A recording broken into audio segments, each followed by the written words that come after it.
Alright, I know that no one ever watches these. I get literally 0 views every time I upload something.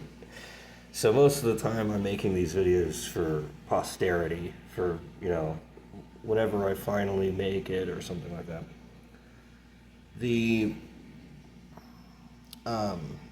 movement that I'm trying to focus on, that I believe that the aliens are here to help us with. It's not the only way to do this, but it's my way of doing it. And I think that the Sams allow this, and want there to be this movement here, is it really boils down to one thing. So every theory, every explanatory model has axioms, assumptions that go into it. There is no such theory, although that's been the purpose of my book for half my life, is trying to find the theory that makes no assumptions. I used that was the original movement, was to find a theory that had no assumptions. There isn't one. It doesn't exist. I've spent 15 years trying to find it, or thereabouts. Half my life has been dedicated to finding it. I've never found it.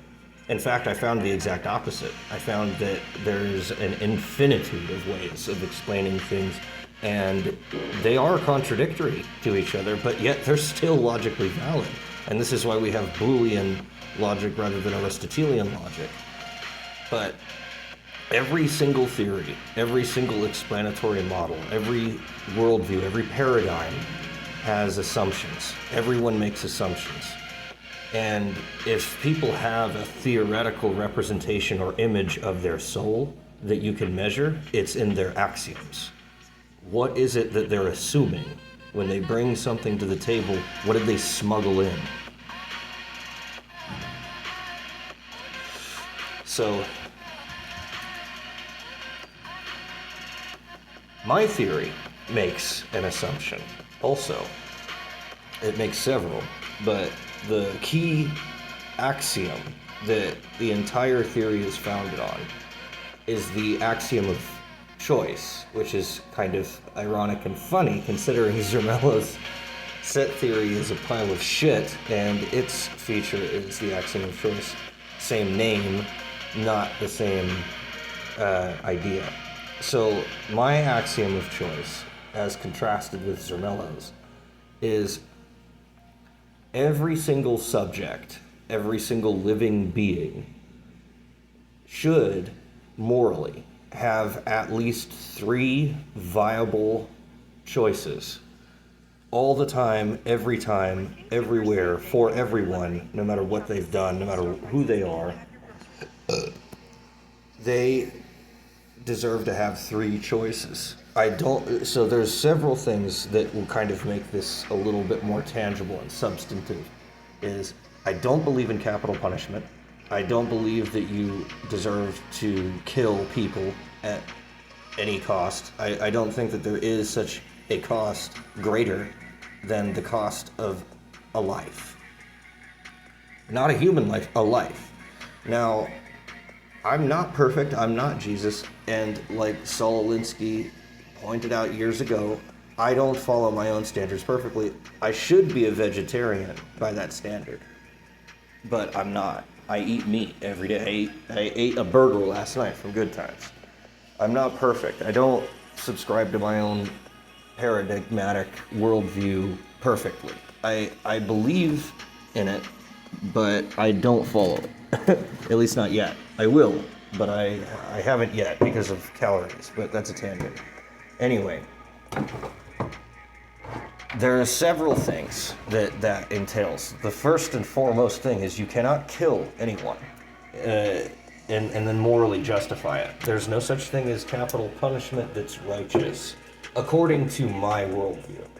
Now, you can have a worldview in which that is ethically viable, such as a deontological ethic where you mitigate that by only killing people who have first killed someone else, which is how most people subscribe to that view. They say, well, they killed someone, so why can't we kill them? Well, the weird irony of that I personally find interesting is if you kill them, then you're also a killer, and then people have to kill you by that standard. That's how I view it. That's how my movement, my theoretical framework, my explanatory model, my paradigm argues against that for that reason. But you could argue it. It's still a viable option. All theoretical frameworks are viable. If you make them viable, they are viable. If they're logically internally consistent, if they're logically valid, then you can argue anything. And I've tested this. You really can. You can find a logical answer to anything. The problem is that you're going to have an infinitude of those logical answers, and then the question is, which one of those do you want to use? They're all viable. Which one do you want? Which of those axioms do you personally find tangible, believable, workable, pragmatic, good, valuable? Which of those axioms do you value and which of them do you not value? And so my paradigm, the Deus Ex Machina paradigm, is what I think I'm going to call it, and that's the theory, that's the book that I've been working on, is the Deus Ex Machina paradigm. And I call it that as kind of a tongue-in-cheek thing, but it kind of is a Deus Ex Machina. So I think it earned its title. My axiom is the axiom of choice. Everyone, every subject deserves at least 3 choices in order to make something, in order for it to be morally acceptable.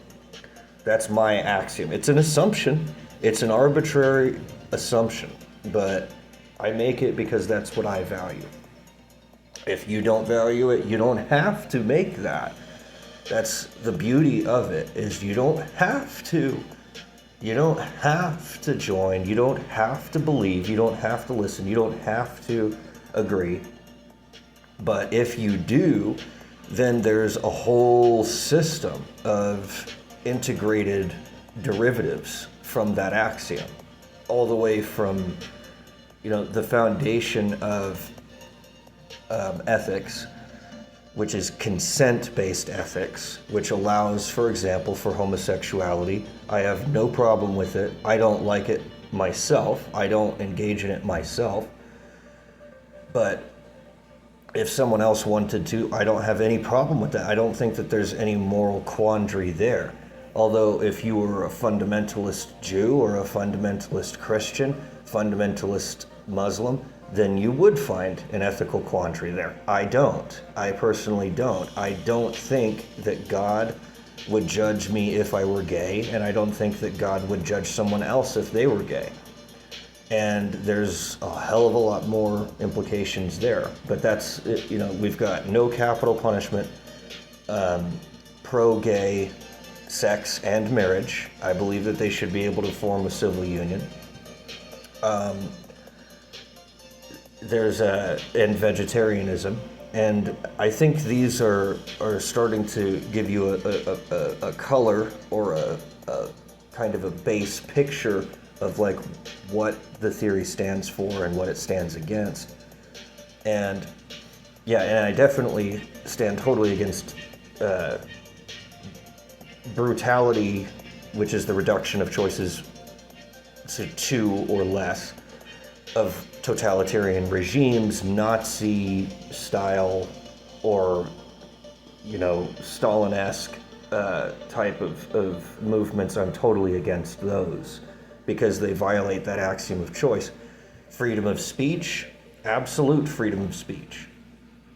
You always have the choice to say whatever it is that you want to say. Someone else also has that choice to say whatever it is that they want to say. But you don't have the choice to take away choices from someone else. So while it's okay to say whatever you want to say, you can't threaten, coerce, lie. You can't lie to someone and still give them their opportunity to choose, because it takes away the choice. That's the whole purpose of lying to someone, is to take away their ability to make a full decision themselves. You artificially, unethically superimpose a constraint on their ability to choose something through the lie. So what makes a lie unethical by my standards is that it takes away someone's ability to choose properly. They don't have as many choices now because I've taken their choices away through lying. So there's a lot of things like that, and it's not just that things are wrong, it's why things are wrong. So some people would argue that that's not actually the reason that it's wrong. The reason that it's wrong is more internal. It has to do with not having integrity, not being true to oneself, not being true to reality, something like that. So it depends on how you look at it. I personally I view lying as being unethical because it takes someone's choices away. It artificially reduces their choices. And the reduction of choices is defined as brutality. So every time I say something is brutal, or if I say that there's a brutality there, it's defined as the reduction of choices artificially, without needing to, just based off of reality itself. Because I don't have the choice to live absolutely forever. I will die. My body will die. I don't have a choice about that. So there are constraints that are natural, that are part of just the way that things work. And so it's not all constraints of all choices. It's the artificial imposition of a constraint that isn't imposed by nature. People are going to get sick. We don't have a choice about that. Is that unethical? No. It's not something to levy against God or existence or reality to say that people die, they get sick, they get hurt, etc. These are just facts of life. They're natural constraints on our choices. So that's okay, because nature always gives us at least 3 choices. And the basic 3 choices that we always get is to start, to sustain, and to stop any given act from occurring. So again, with death, we can stop death for a while by intervening medically, by using, having a better diet, by using penicillin or antibiotics or something like that intervenes and helps increase the longevity of someone's life, so we can stop death. We can also start it, and we can sustain death naturally. So there's always at least 3 choices: to start it, to sustain it, and to stop it. And those are the 3 choices, just baseline, that you can apply to everything all the time. So to stop death, you intervene, you provide medical emergency services. To start death, there's suicide or homicide. Although I personally don't find those to be ethical, because the consequence of committing them then reduces the choices. But until you commit them, they are a choice. Once you commit them, there's no more choices, and then those choices are not viable. So while those choices are there are some choices that are unethical because they lead to less choices, and then there's choices that are more ethical because they lead to more choices. And so the way to make choices, the way to make decisions, is we should always try to increase the number of choices that we get given a choice. I have the natural choice to start the death process by murdering someone. But if I do that, then I reduce their choices. And so that's what makes it unethical. It's a choice, but it's an unethical choice. And so it's not a viable choice. It's a choice, but it's not viable. And there's lots of those that you can make a choice, technically speaking, but that choice isn't really viable given the axiom of choice as your measure. So what happens is, if we then determine that there's no viable choice, or that choice specifically is not viable, then we have to replace it with a viable choice. So given the example of someone that's dying on the emergency table, and nature has started the death process, we have, again, as always, three options. We can start it ourselves. We can start the death process anew by just putting them down. Here's some euthanasia, and it'll be painless, but you'll die. So that's the only, let's say someone has terminal cancer, stage 4 terminal cancer. They're on the emergency, they're in the emergency room, and they've got stage 4 terminal cancer. They're gonna die. Nature started the death process. The only thing that we can do is, we have three choices. We can start it anew, which is to introduce a new thing that will kill them, euthanasia, which is at least painless. Still leads to death, but at least it's painless. So that choice then is not really to kill them, because they're going to die anyway. It's the choice to remove their pain. We can choose to sustain nature's decision to kill them off with stage 4 cancer and do nothing. And we can choose to stop the stage 4 cancer by doing some kind of chemotherapy, or giving them some new fancy drug, or starting them on some diet, or whatever it is, as a way to try to mitigate that. And so as a doctor, then you've got those three choices just given to you by default, technically speaking. Some of those choices are good and some of them are not good. It's not really a viable option as a doctor to make the choice to automatically give them euthanasia every time that you've got a cancer patient on your emergency floor. You can't just always give them euthanasia, because it's not ethical, and it's not ethical because it removes their choices to either get killed off naturally by the cancer, if they're one of those homeopathic people that don't believe in medical interventions. Then you have to let them choose to sustain nature's decision to kill them off with the cancer. And it also is unethical for them to use euthanasia, the doctor to use euthanasia on every single patient that is there. So that's unethical. The choice to sustain it from the doctor's perspective is also not viable, because the person will die, and yet there's, given that there's the option of saving them, of stopping the death process. So the only viable choice there, from the doctor's perspective, is to stop the cancer, to stop the death process that nature started. You stop that as the doctor, you save the person's life. That's the only ethical choice that the doctor can make. The patient that has the cancer,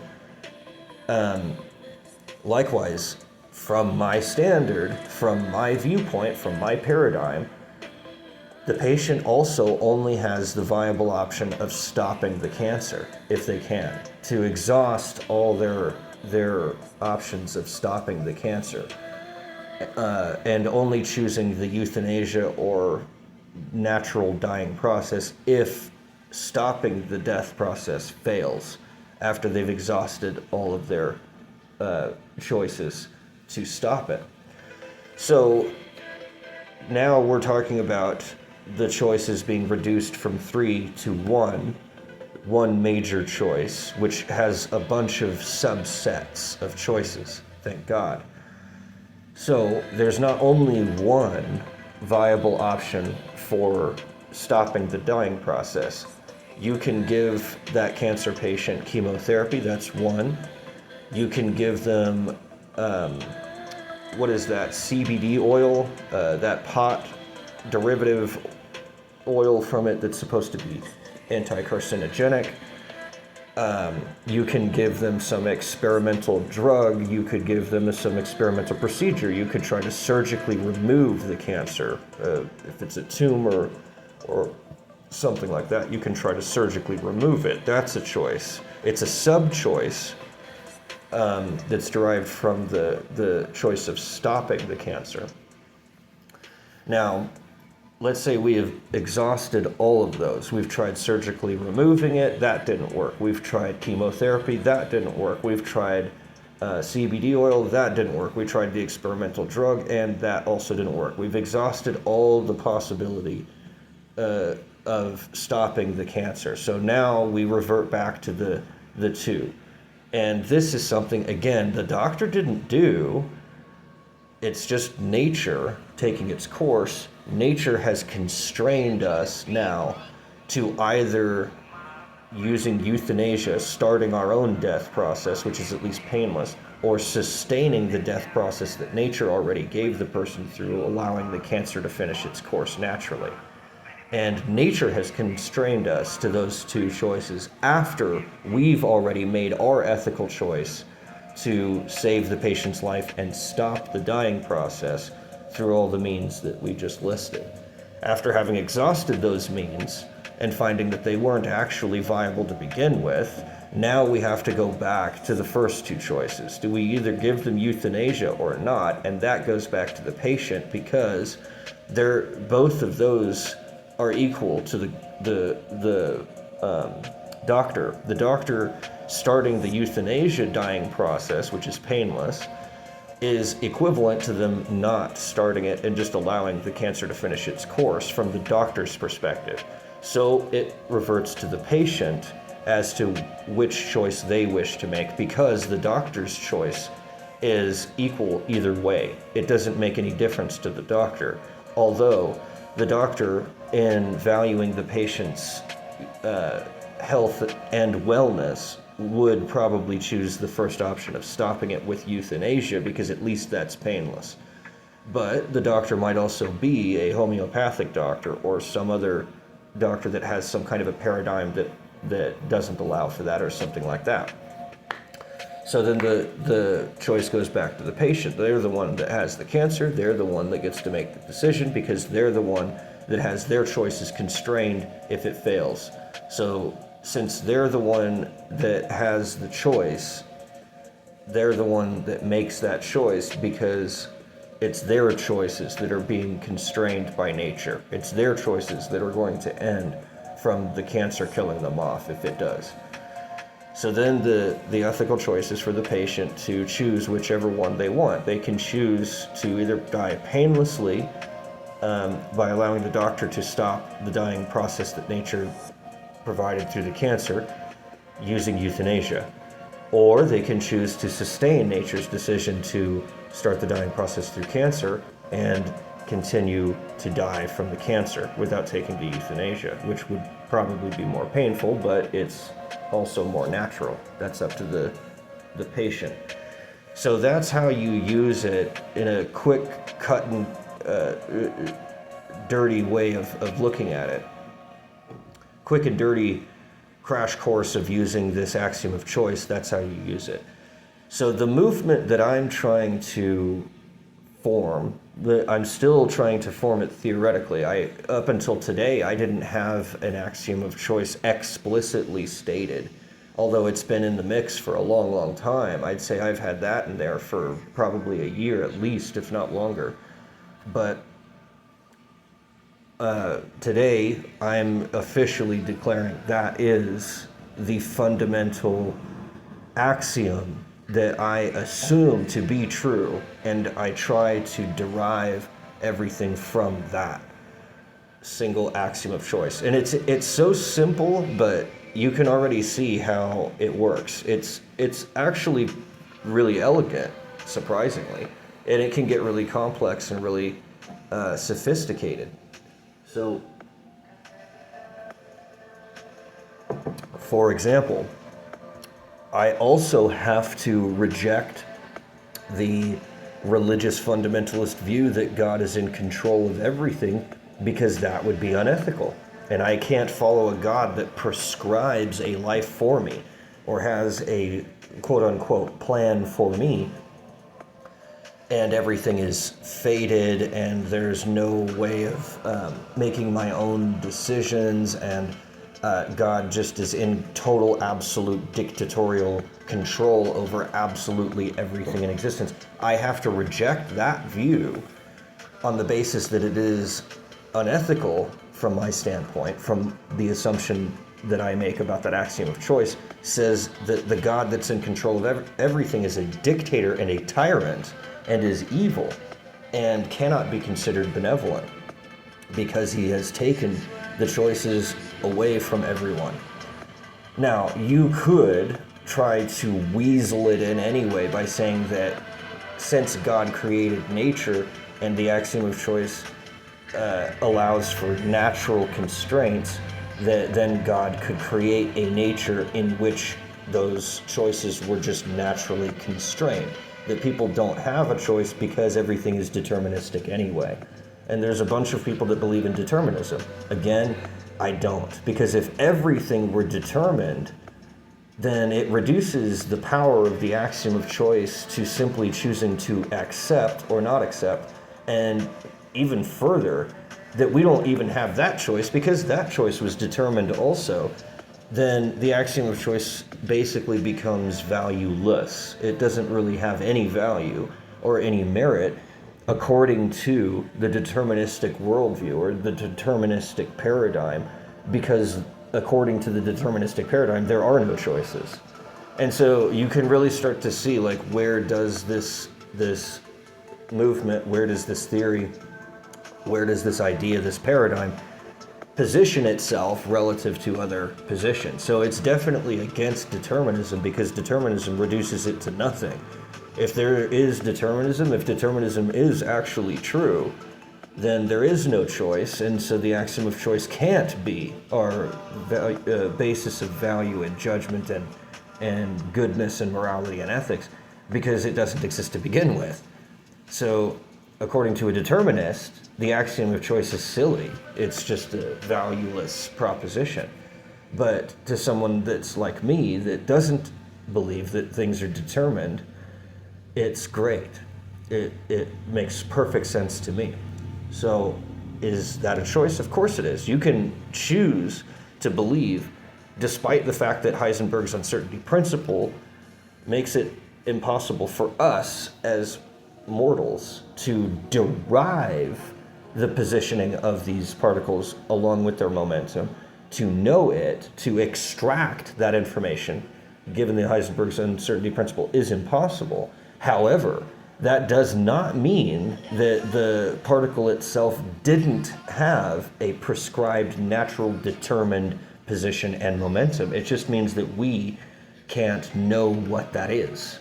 That's all that means. So it is viable to oppose the axiom of choice. It is a viable choice to oppose the axiom of choice and say that everything it really is deterministic, or to say that there's things that are of greater value than choices.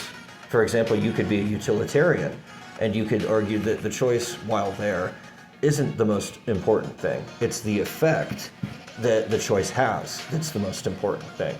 And you could argue that any choice that leads to death isn't a real choice anyway, because its consequence is death, which is the cessation of choices.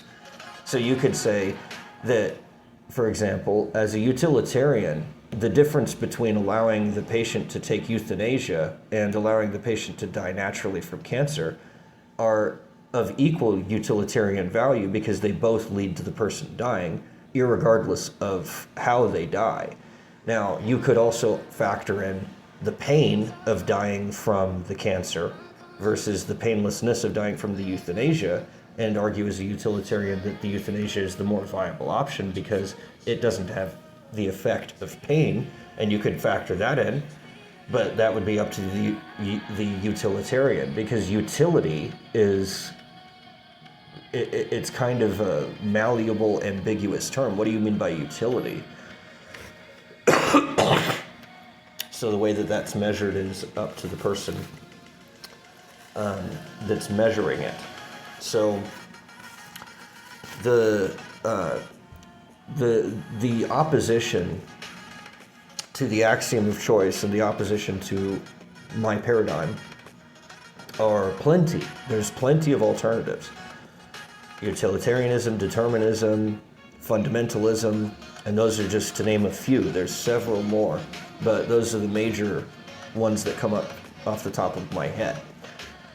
So if this movement does go forward, then it will probably be, I don't like using the word opposed to those systems, but it probably would not include them.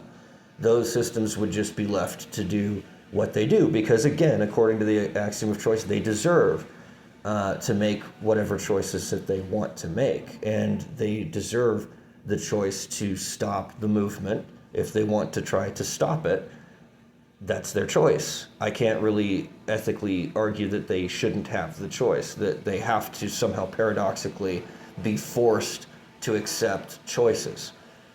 I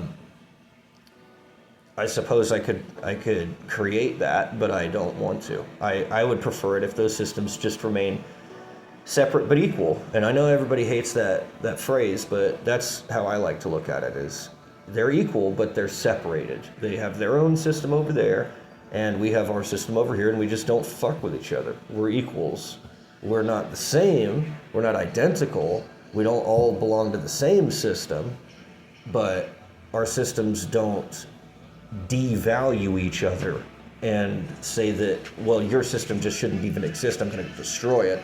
That shouldn't even be on the table. That's not a viable option, according to my axiom of choice measure. You can't just take someone else's choices away from them. Now, you can tell them and you can persuade them, but you can't coerce them. You can open their eyes and you can show them that there are better choices and argue for those, but you can't force them to make a choice that you would prefer. And so I have to allow those oppositions to remain there. They don't.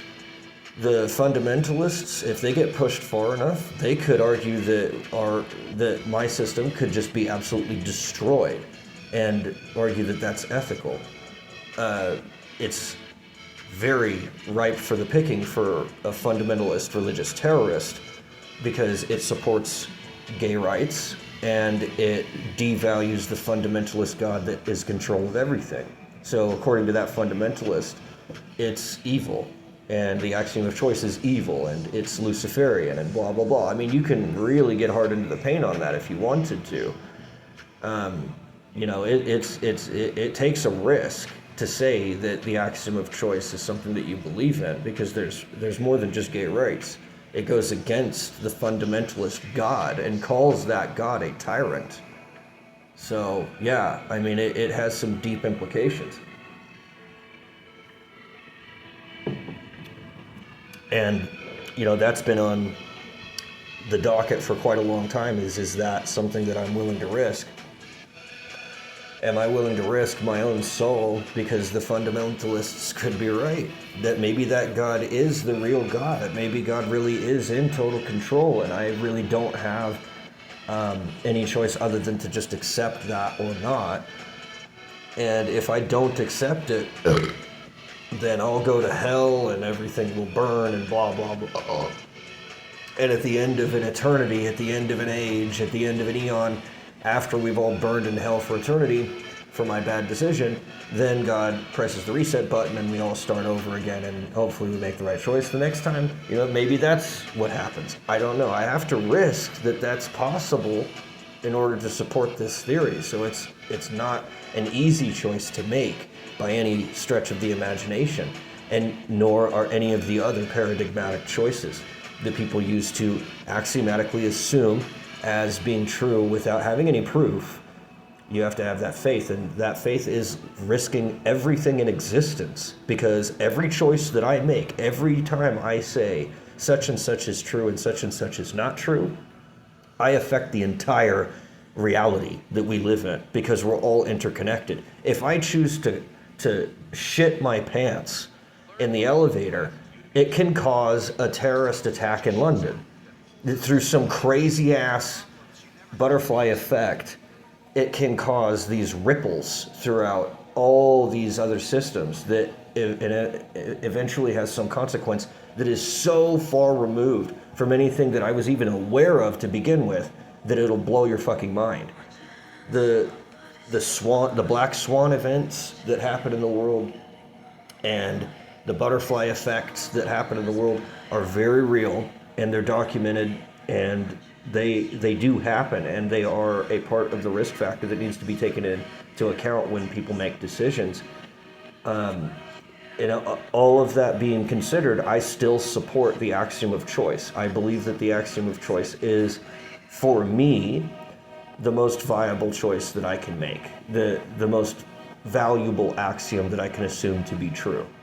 Not fundamentalist dogmatism, where I believe that God is in control of absolutely everything, and I just simply obey God's commandments, and that's it. I don't find any love in obedience.